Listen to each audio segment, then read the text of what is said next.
வணக்கம் நண்பர்களே. நான் உங்கள் தாய்லாந்து தமிழன்.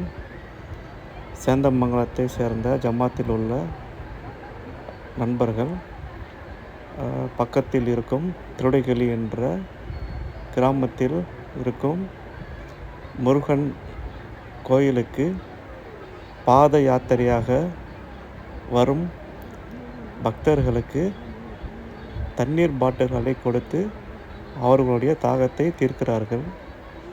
இந்த மனிதநேயமிக்க செயல்களை நாம் கண்டிப்பாக பாராட்டி ஆக வேண்டும்.